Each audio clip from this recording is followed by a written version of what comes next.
Mapagpalang araw po sa ating lahat. Ako po si Emmanuel O. Alejandre. Ito po ang aking daily devotion para sa ngayong July 23, 2024. And for today, we are going to talk about, once again, the 7 essentials. Pero ang focus po natin is all about the divinity and humanity of Christ, si Jesus Christ.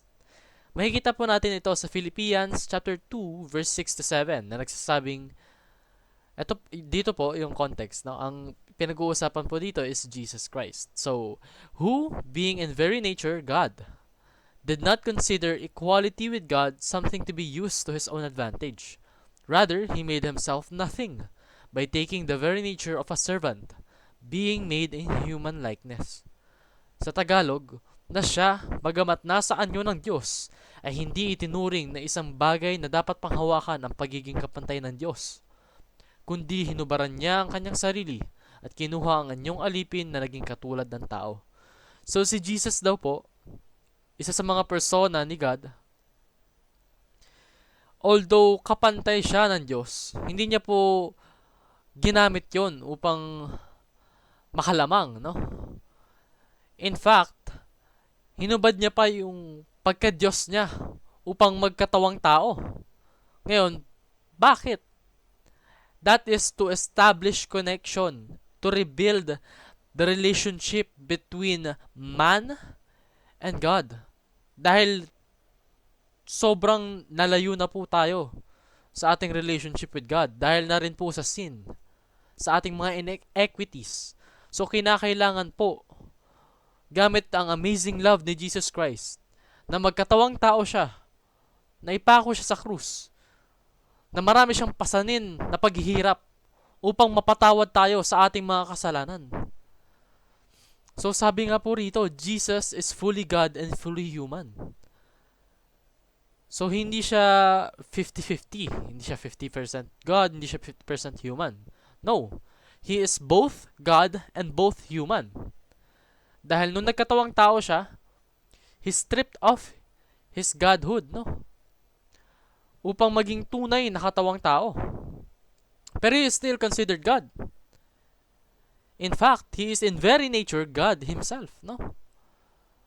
But He did not let that define who He is. Kumbaga, dahil sa pagmamahal niya sa atin, nagsakripisyo pa rin siya at ginawa niyang sarili niya bilang isang human. Dahil siya ang ating perfect mediator. Siya ang pumapagitna sa atin.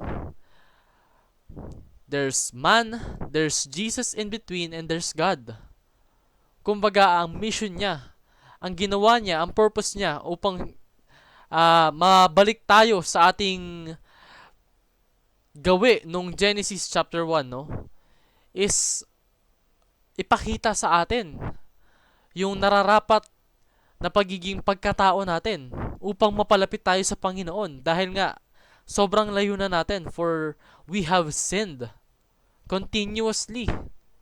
Kumbaga napakadami na nating inequity sa mundo and sumusobrang layo na yung relationship natin with God. Therefore, He became the perfect mediator upang ma-establish yung connection na yun, upang mabalik the lost relationship that we had with God. Pero let's make things straight.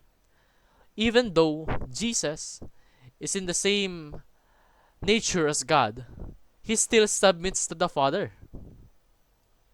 Marami pong passages, marami pong Bible verses na nagbaback up ng claim na to. It is a fact na Jesus submits to the Father. Kumbaga, yung mga kautosan ng Father, isinusunod ni Jesus. So, paano nga ba natin to mapapahalagahan, no? Yung pinakitang pagmamahal at sakripisyo ni Jesus Christ. Unang-una, we should believe in substitutionary atonement. Ito po yung ginawa ng Panginoon sa atin. Ito po yung ginawa ni Jesus sa atin. Na inako niya ang ating mga kasalanan at siya ang napako sa krus. Kumbaga, binigay niya yung buhay niya upang mag-atone, hindi sa kanyang mga kasalanan, pero sa mga kasalanan nating lahat. Can you believe that, no? Well, you should. Kasi that is true. Na si Jesus po, nag-sacrifice for our sake.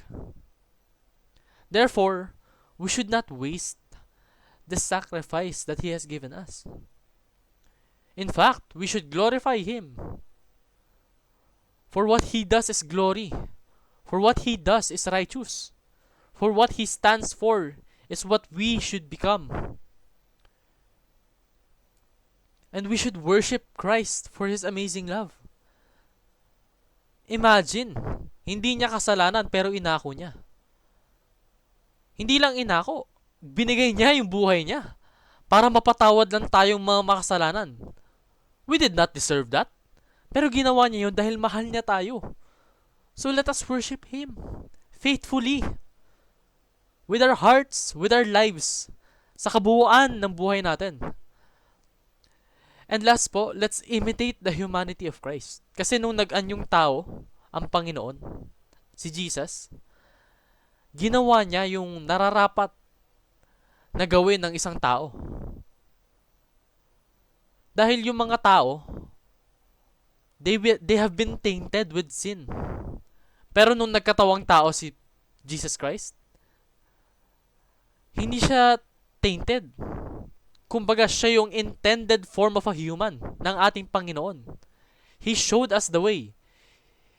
He lit the path. Ang kailangan lang natin gawin is i-imitate siya. I-continue yung sinimulan niya. For He has set the standard. He has given us guidance sa kung paano natin dapat pahalagahan yung ating pagkatao. For how we should act as children of God. In that way po, papahalagahan po natin siya in all His efforts and all His sacrifices for our sake. So, naway mas naintindihan po natin ang disposition ni Jesus Christ. Muli, ako po si Emmanuel O. Alejandre. Ito po ang aking daily devotion para sa ngayong July 23. Maraming salamat po sa pakikinig. Pagpalain po tayong lahat and let us all give glory to God.